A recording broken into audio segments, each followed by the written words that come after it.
सकळ जीवाचा कृपाळ ज्ञानाचा उद्बोध भक्ती प्रेमाचा अनुभव धन्य जगितोचे कहरी रंगिनाचे रामकृष्ण वासुदेव सदा स्मरे वाचे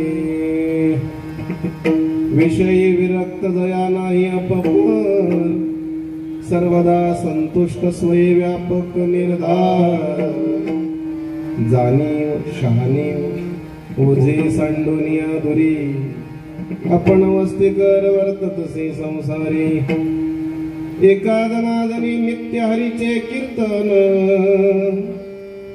आशनी शयनी सदा हरीचे चिंतन धन्य जगितोचे हरी रंगिनाचे रामकृष्ण वासुदेव सदा स्मरे वाचे विठाला विठाला विठाला विठाला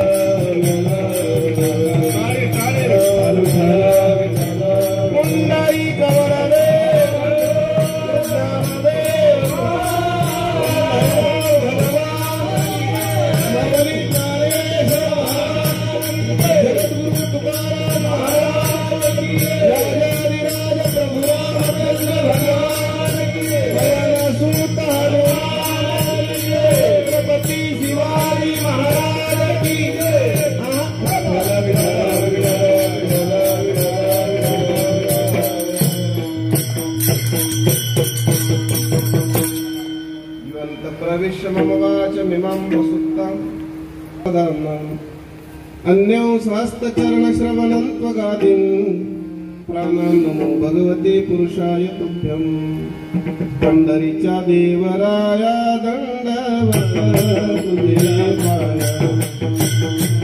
तुझे पाया दंडवत तुझे पाया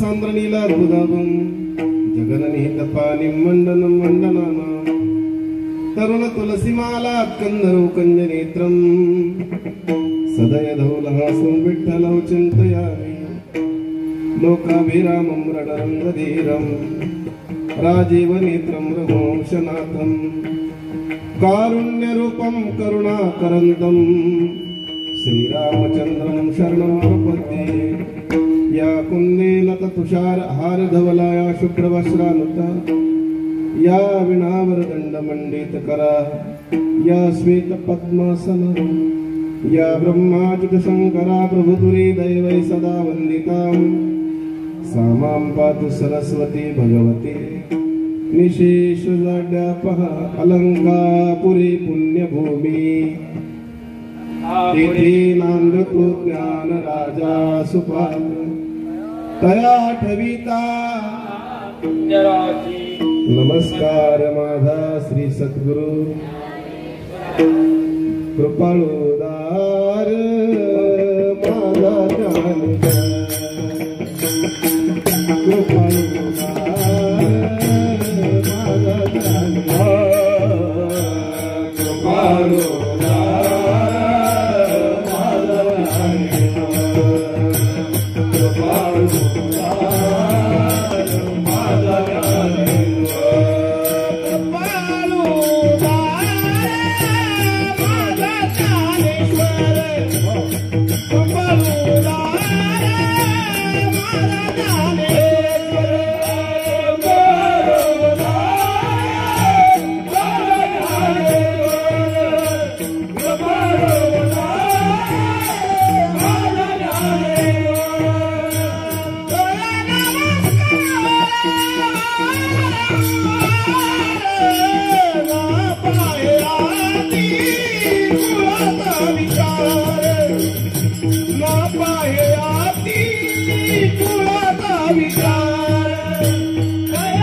कृपाळुदार या वारकरी संताच्या सुखदुःख समान सकळ जीवाचा कृपाळ ज्ञानाचा उद्बोध भक्ती प्रेमाचा कल्लोळ प्रस्तुत प्राप्त स्थळी प्रभू चिंतना करता सेवे करता निवडलेला अभंग त्याचा विको कमी करून जर आवाज वाढवा विठाला विठाला विठाला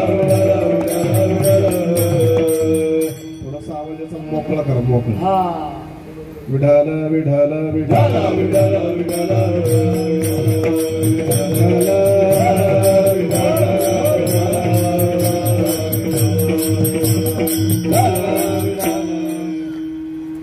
प्रस्तुत प्राप्त स्थळी चिंतनारूपी सेवे करता निवडलेला अभंग शांती ब्रह्म पैठण निवासी एकनाथ महाराज यांचा अतिशय महत्वाचा सर्वांच्या कानपाठ्यातला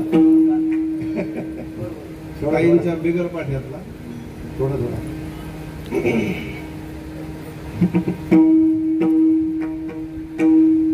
संत परंपरेत मालिकेत अनेक प्रकारची भजनं सांगितलेली. काही ठिकाणी नियमाचं भजन चालतं, काही ठिकाणी गाथेचं भजन चालतं, काही ठिकाणी हरिपाठातले अभंग घेतले जातात, काही ठिकाणी ताटीचे अभंग घेतले जातात, काही ठिकाणी कूट वापरले जातात, कूट अभंग वापरले जातात. पण जो आजचा अभंग आहे ना तो एकनाथ महाराजांचा वासुदेव नावाच्या प्रकरणातला अभंग आहे. विठाला विठाला विठाला विठाला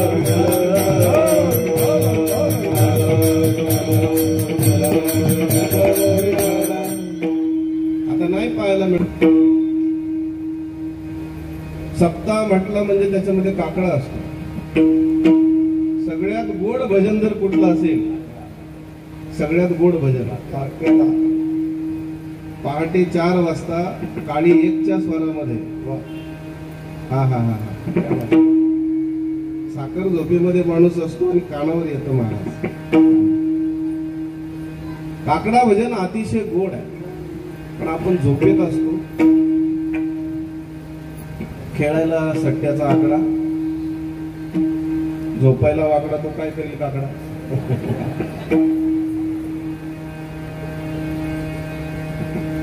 अतिशय गोड अशा प्रकारचं भजन. आणि त्या वासुदेव नावाच्या प्रकरणातला आजचा अभंग सेवेकरता निवडलेला आहे. विठाला विठाला विठाला विठाला विठाला.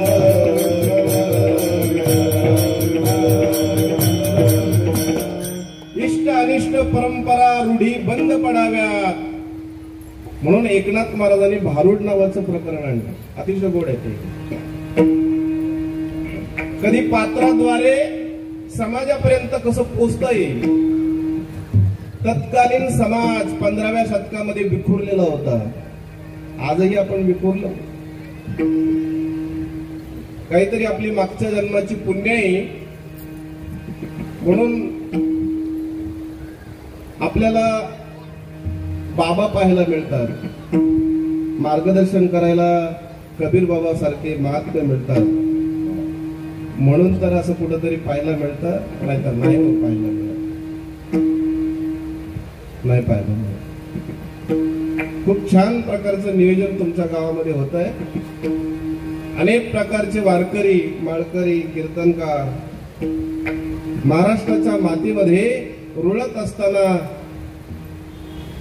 फिरत असताना तुमच्या गावापर्यंत त्यांच्या पदस्पर्शानं पुनीत झालेलं हे गाव. मी मंदिरात आलो आणि मंदिरातली झाकी पाहिली. मला असं वाटलं मी अयोध्येतच उभा आहे की काय. खूप सुंदर. तुम्हाला द्यावे तेवढे धन्यवाद थोडेच आहे. विठाला विठाला विठाला विठाला विठाला.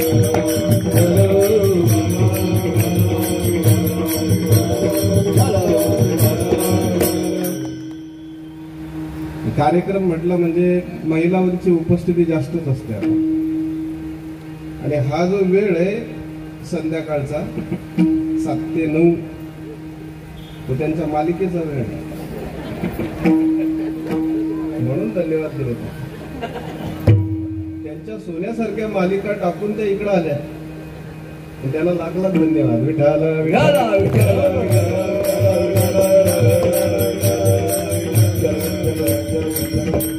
पण त्यांना पण माहित आहे मालिका खोट्या आहेत.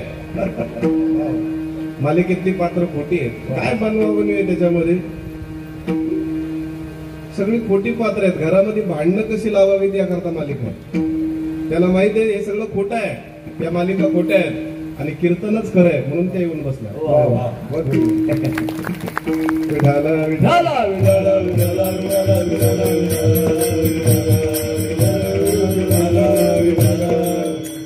जगाच्या प्रांतामध्ये एक व्यासपीठ अतिशय पवित्र आहे, ते म्हणजे कीर्तनाचं व्यासपीठ. बरीच व्यासपीठ आहेत, मला सगळी सांगायची नाही आहेत. मला माझी आई किती सुंदर आहे ते सांगायचं आहे. विठाला विठाला विठाला विठाला विठाला. आपल्या आईचं वर्णन करावं, दुसऱ्याची आई कुरूप असेल तरी काय करायचं. दुसऱ्याची बाई किती सुंदर असेल तर काय करायचं. कांता जरी आपुली ज्ञानोबा सुद्धा कुरूप जरी झाली तरी भोगिता तीच भली जे परी. लोकांची धवलारी देखोनी मनोहारी असती आपली तानारी केवी मोडी. दुसऱ्याचं बंगला पाहून आपल्या झोपेला का आग लावायची. आपलं किती स्वच्छ आहे ते सांगलं पाहिजे, मांडलं पाहिजे. विठाला विठाला विठाला विठाला विठाला. पांडुरंगाच्या कृपेने, साधू संतांच्या आशीर्वादाने, बाबांच्या पुण्याईनं, मार्गदर्शनानं, आशीर्वादानं चालू असलेला हा सप्ताह हरिभक्ती पारायण कबीर बाबा नेतृत्व करतायत. आमचे दिलीप भाऊ सहकारी, ही सगळी मंडळी, वारकरी संप्रदाय सहकार्य करते. तुम्ही सर्व ग्रामस्थ मंडळ तुमच्या नियोजनानं हे सगळं चालू आहे. आजचा 3रा दिवस आहे आणि 3ऱ्या दिवसाची कीर्तनरूपी सेवा माझ्याकडे आलेली. वेळ कमी आपल्याला, 8:15 वाजे 9ला उरकायचं आहे. पाहू बरं. रामकृष्ण आहे. विठाला विठाला विठाला विठाला विठाला विठाला. अभंग 5 चरणाचा. कसं काय माझा कबीर बाबाचा आणि दिलीप भाऊचा असं काही झालं नाही. सगळा अभंग सुटला पाहिजे असं काय. असं आपण थंब लावायचा निघून जायचं. विठाला विठाला विठाला विठाला विठाला. बहुतेक थंब लावायचंच काम करू आपण. पण अतिशय पवित्र ठिकाणी तुम्ही आलात. पवित्र ठिकाणी तुम्ही आलात, अतिशय पवित्र ठिकाणी. याच्यापेक्षा जगाच्या प्रांतामध्ये, जगाच्या पाठीवर याच्यापेक्षा पवित्र जागा कुठंच नाही. कळत नकळत झालेला पाप जाण्याची जागा म्हणजे कीर्तनाची जागा आहे, सप्ताची जागा आहे, नामचिंतनाची जागा आहे. सत्ययुगामध्ये माणसाला आयुष्याची मर्यादा 17,28,000 पर्यंत होती. त्रेतायुगामध्ये ते कमी झालं. त्रेतायुगामध्ये ती मर्यादा 12,96,000 वर्षापर्यंत आली. 12,96,000. द्वापर युगामध्ये त्याच्यापेक्षा कमी झालं. 8,32,000 वर्ष फक्त माणसाला आयुष्य आलं. कलियुगामध्ये त्याच्याही पेक्षा कमी झालं. 4 लाखापर्यंत माणसाची आयुष्य मर्यादा आली. वर्ष मर्यादा. कलियुग एवढ्या वर्षाचा आहे. आयुष्याची मर्यादा 100 वर्षाची, पण 100 वर्ष माणूस जगत नाही. माणसाला वर्ष मोजून दिले नाही, माणसाला दिवस मोजून दिले नाही, वर्ष नाही मोजून दिले. कोणी सांगेल मी एवढे वर्ष जगणार आहे, अजिबात नाही. कोणी सांगेल मी एवढे दिवस जगणार आहे, अजिबात नाही. माणसाला श्वास मोजून दिले, श्वास मोजून दिले. दिवसभरामध्ये जेवढे श्वास पडतात ना तेवढे मोजून दिलेले आहेत माणसाला, दिवस मोजून दिले नाही. चतुरा तू शिरोमणी. श्वास तेवढे संपले माणसाचे की माणूस जातो, संपतो. पंचमहाभूतातलं शरीर पंचमहाभूतामध्ये विलीन होतं, विलीकरण होतं, त्याचं थांबत नाही. श्वास संपवण्याकरता दिलेत आपल्याला. आता श्वास कुठं संपवायचे तो आपला विचार, कुठं संपवायचं तो आपला विचार. जास्तीत जास्त श्वासोश्वास माणसाच्या झोपेमध्ये खर्च होतात. कळतं ना कीर्तन तुम्हाला सगळ्यांना? श्वासोश्वास जास्त कुठं खर्च होतात? झोपेमध्ये जास्तीत जास्त श्वासोश्वास येतो माणूस. कुठंच पंप लावला नाही पण श्वासोश्वास चालू आहे. हे देवाचे उपकार आहेत ना. जास्त खर्च होतो झोपेमध्ये आणि जास्त खर्च होतो बोलण्यामध्ये. कीर्तनकारांचा जास्त खर्च होतो, झोपेमध्ये खर्च होतो. मध्ये बालत्व पीडा रोग क्षय शतगणिले ते अर्ध रात्र खाय. 100 वर्षाची गणना 50 वर्ष झोपेतच गेली. मध्ये बालपण गेलं, रोग आला, त्याच्यात गेलं. जास्त काही आयुष्याचा काळ उरला नाही माणसाचा. बाबा सांगायचे 4 दिवसाची जिंदगी आहे आणि 2 दिवस तुम्ही नाराज आहेत.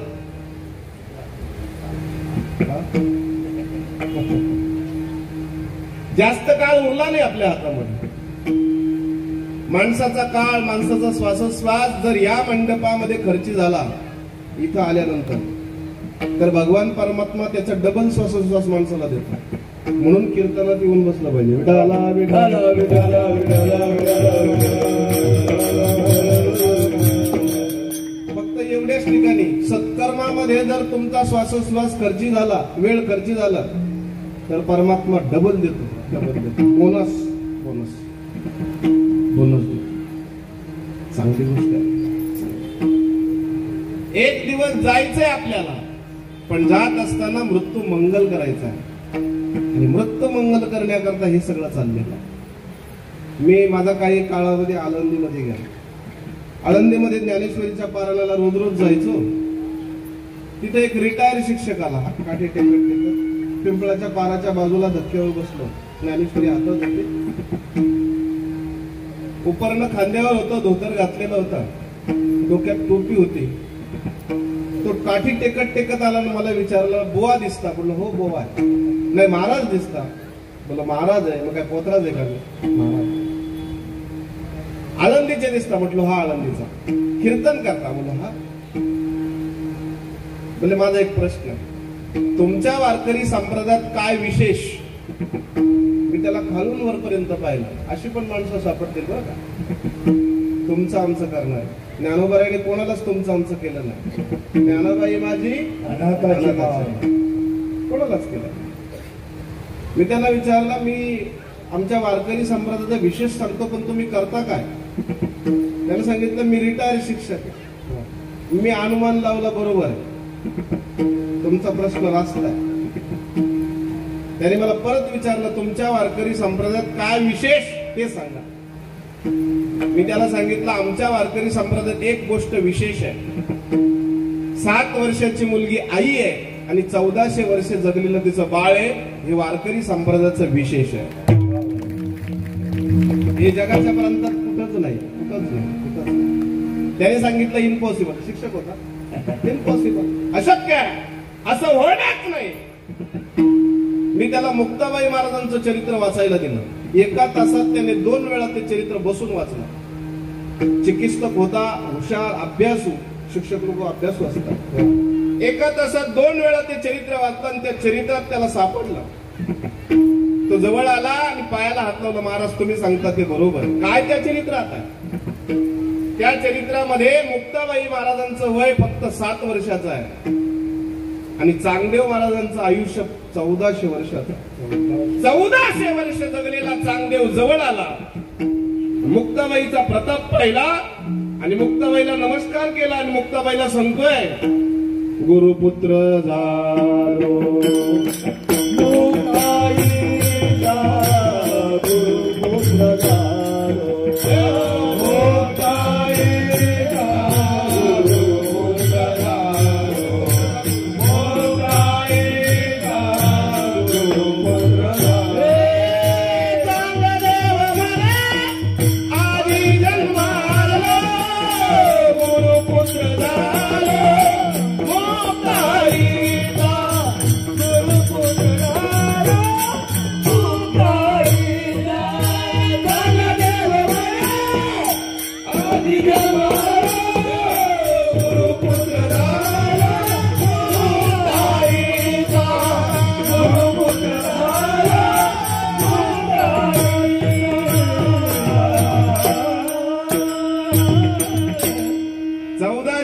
जगलेल्या माणसाने सांगावं मुक्ताबाईला, मुक्ताबाई आजपासून मी तुमचा मुलगा आहे. काय वारकरी संप्रदायाची ताकद आहे. मी त्या शिक्षकाला विचारलं, महाराज आमचं तुम्ही विचारलं विशेष, मी सांगितलं, सांगूनही टाकलं. तुमचं काय विशेष ते सांगा. त्यांचं पण विचारलं पाहिजे, तुमचं काय विशेष. त्यानं सांगितलं, माझं काय विशेष, माझी घरात विशेष, मी आहे विशेष.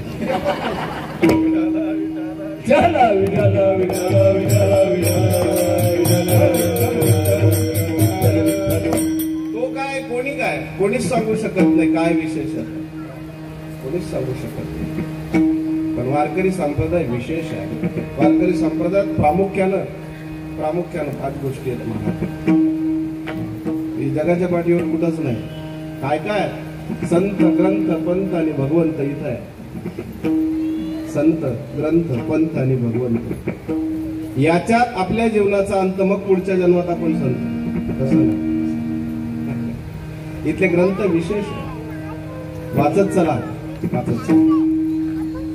ज्ञानेश्वरी आपला धर्मग्रंथ आहे, गीता आपला धर्मग्रंथ आहे, भागवत आपला धर्मग्रंथ आहे. माझा आग्रह असतो ज्ञानेश्वरी वाचा. नाही काही तुम्हाला जमलं तरी चालेल, पण डोक्याला लावून ठेवत चला. मी प्रवचनाला आता जात नाही. लोक ज्ञानेश्वरी अशी झटकत आणतात, अशी झटकत. काय त्यांच्या घरी प्रवचनाला जायचं, ज्ञानेश्वरी झटकून आणायची गोष्ट आहे ज्ञानेश्वरी. ज्या अर्थी ज्ञानेश्वरी झटकून आणतात त्या अर्थी ती लोक घरातली ज्ञानेश्वरी वाचत नाही, असा त्याचा अर्थ.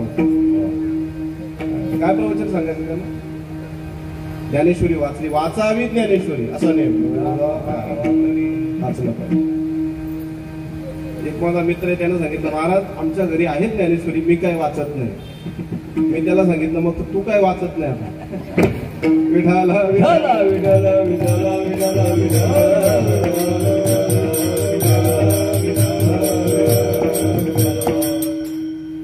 वाचली पाहिजे.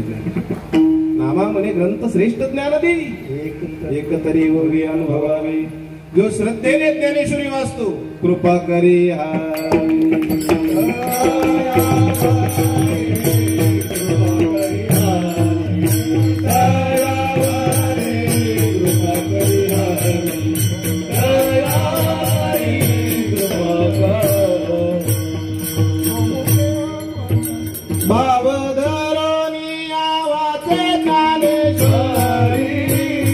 कृपा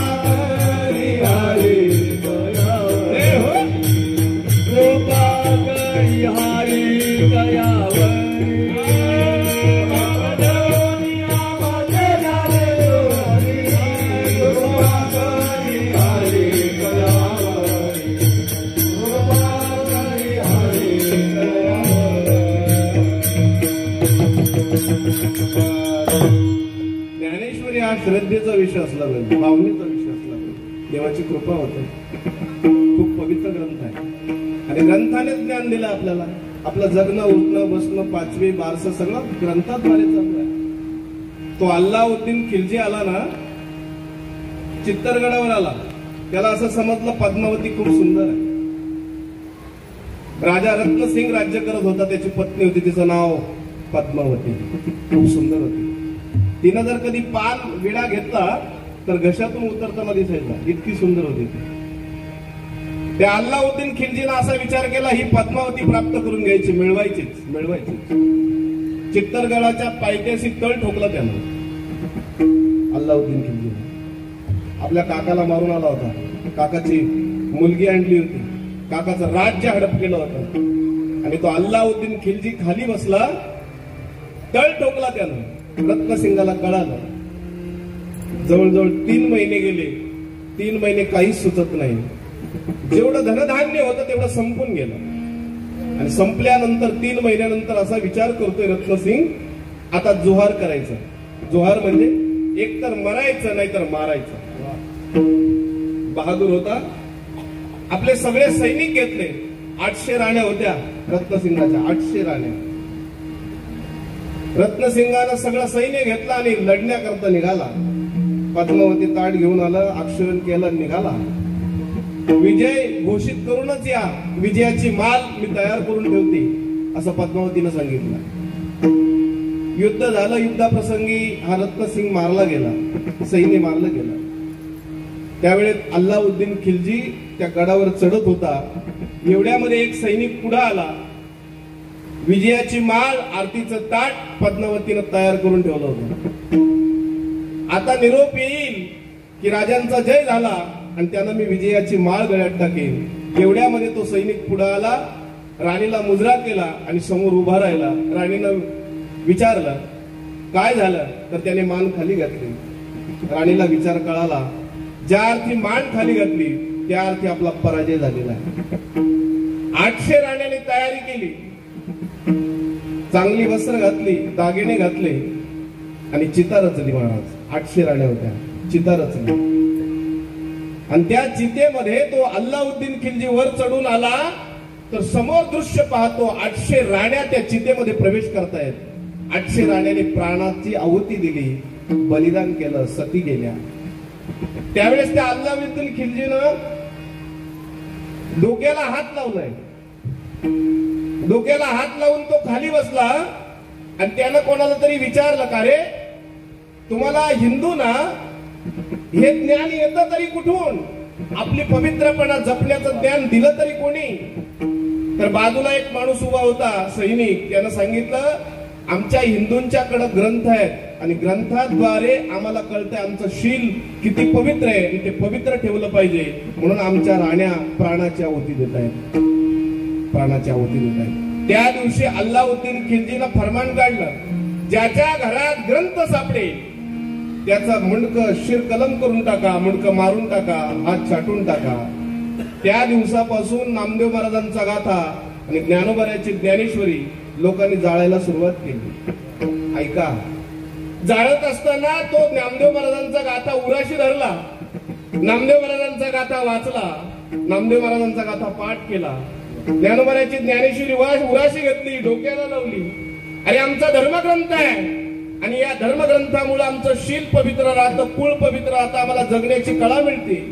ती ज्ञानेश्वरी आज आम्हाला जाळायची आहे. जाळताना खूप त्रास होतो, पण ती ज्ञानेश्वरी वाचली आणि ज्ञानेश्वरी पाठ करून ठेवली आणि मग ज्ञानेश्वरी जाळून टाकली. अल्लाउद्दीन खिलजीला हे सगळं समजलं की लोकांनी ग्रंथ जाळले, पण ज्याने ज्ञानेश्वरी पाठ केली, ज्याने गाथा पाठ केली, त्याने आपल्या मुलाला ज्ञानेश्वरी सांगायला सुरुवात केली. जर त्यांनी तसं केलं नसतं ना तर आपल्या हातापर्यंत ग्रंथ कधीच आले नसते. विठाला विठाला विठाला विठाला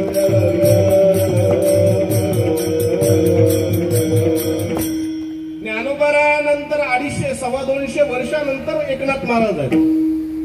एकनाथ महाराज खूप पवित्र अंतकरणाचा महात्मा आहे. एकनाथ महाराजांच्या काळामध्ये दुसरा संत नाही, एकनाथ महाराज एकटे संत आहेत. धर्माला ग्लानी आल्यासारखा प्रकार आहे. या देशावर 700 वर्ष राज्य झालं. तुर्क, तातार, मंगोल, ब्राह्मणी, निजामी, मुघलांची सत्ता आली आणि नंतर ब्रिटिश आले. ब्रिटिशांनी फक्त 150 वर्ष राज्य केलंय. 700 वर्षानंतरही आपला धर्म तसाच त्याच ताकदीचा ठेवण्याचं काम जर कोणी केलं असेल तर महाराष्ट्रात फक्त ते संतांनी काम केलंय, हे लक्षात असू द्या. हे ज्ञानोबा तुकोबाराचे उपकार आहेत, हे एकनाथ महाराजांचे उपकार आहेत, हे नामदेव महाराजांचे उपकार आहेत. विठाला विठाला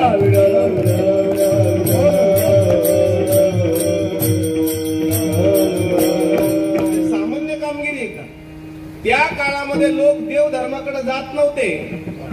कोणीतरी बुवा, कोणीतरी बघुती लावणारा, भविष्य सांगणारा अशांच्या जवळ जायचे आणि आपल्या जीवनाचा सत्यानाश करून घ्यायचे. विडाला विडाला विडाला विडाला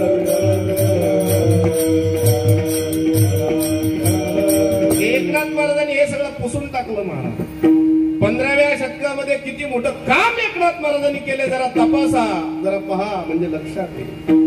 पैठण क्षेत्रामध्ये जन्म झालेले एकनाथ महाराज भानुदासाच्या कुळी महाविष्णूचा अवतार.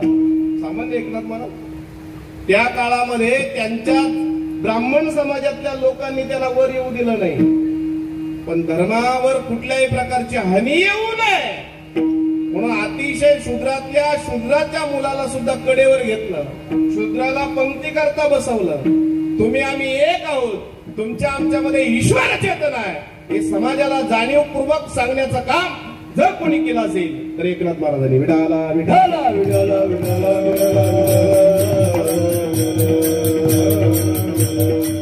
सामान्य कसं समजता महाराज? ज्या एकनाथ महाराजांच्या घरी 36 वर्ष देवाने काम केलं, एकनाथ महाराज सामान्य कावडीने पाणी